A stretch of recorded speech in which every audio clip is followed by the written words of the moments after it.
Alright, guys, this is the hot take of all hot takes.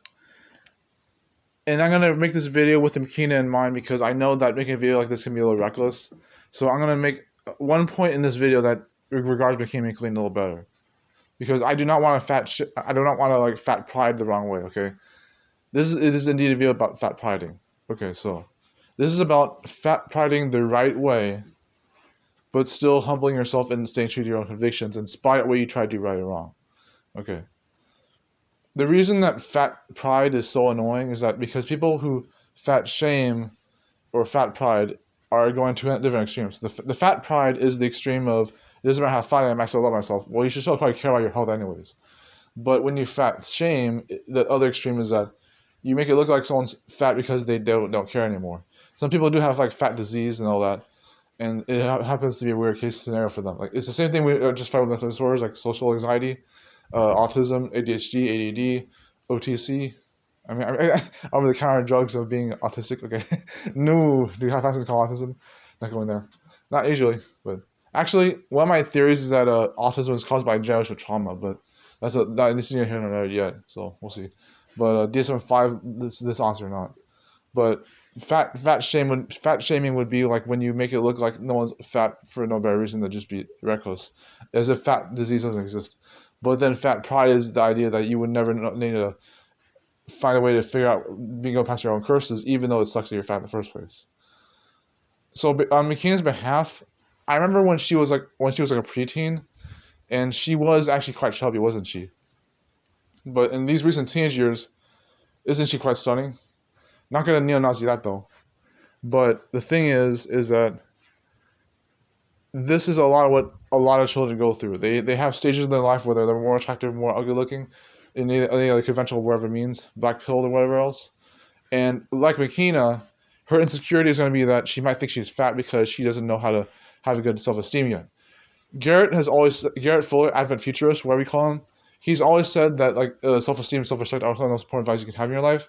He said this as someone who's already had a lot of good educational values. Now, for the life of me, for Advent Futurist's sake, I couldn't give any less of a crap about what he goes through because the way he overjustifies dealing with so-called bullies and trolls is the same way he has dealt with the people in his own life. It's like this guy is the biggest hypocrite you could ever imagine. Like I can imagine like the way he overjustifies transgenderism is the same way he'll overjustify fat pride. And I'm gonna die on that hill saying that about Garrett Fuller or jkyr12. What about Mackena McLean though? Well, Mackena has those insecurities as normally a kid would. And one of the most horrifying things about being a kid growing up is that you're your most impressionable part of your life. You're very easy to change the mind of and alter with nurture and nature. And it's like, it seems horrible. It's like, oh, is life unfair? Well, does nurture have to be evil or good? Does nature have to be evil or good? It's whatever we make it at that point. But I don't think you have to recorrect that on the whole time just as if you have to do something. You have to eventually do something anyways, but your parents are going to judge you for things that don't even make sense in the first place. Like, they'll think that you're not doing anything. That's why they'll tell you you have to do something. But you've been doing something in the meantime the whole time, and they didn't understand that about you. But at the same time, I don't think it's all about being misunderstood or being seen or heard. Those prejudices are their own thing, or even they were insightful or villainous insightful. So, as if I was speaking code. Not even now. But,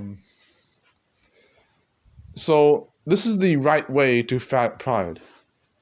What parts of the body are fat and healthy? Or both? What parts of the body are fat and healthy? Because if you get that right, guys, 5.5 minutes, if you get that right, then you'll get that African attitude of bigger beer belly equals financially businessman worthy versus, well, you know, if you're anorexic like from Horseland, you're going to not be in anyone's good favor in Africa. You know, you bring that blonde heroine girl's ass from Horseland in that kind of picture, or even the other Horseland hero, but, you know. Actually, guys, I watch Horseland and Sabrina's Secrets of Teenage Witch. But country bumpkin shows, I know, but like they're still really good. Because like, you know, if you're anorexic in Africa, they're gonna think you're black anyways. You know, you're as white as they come. Whitey. A10. Like I'm not even saying A10 as in like an actual Jester Max neo-Nazi thing. Like I actually mean like blue-eyed white girl, Teen Titans kind of bullshit right there. If you're anorexic like that, and you're still a tomboy, I don't give a shit. You're still anorexic. I don't give a shit if you're a tomboy or conservative. You're still anorexic. So remember that the best things are ideal, the right things are promised. Life is fair. I accept you, Tony. Remember that there's nothing more beautiful than desperation. There's nothing more devastating than pretend not to care. If you loop it, you poop it. Never compare science, politics, religion, in any way ever. It's bullshit because I compared no thought and zero intention, astrology and tarot, and anarchy and Agar's class theory. In this regard, though, I still know who I am. Social isolation is a not a curse. Social confrontation is a bonus, not a mandate.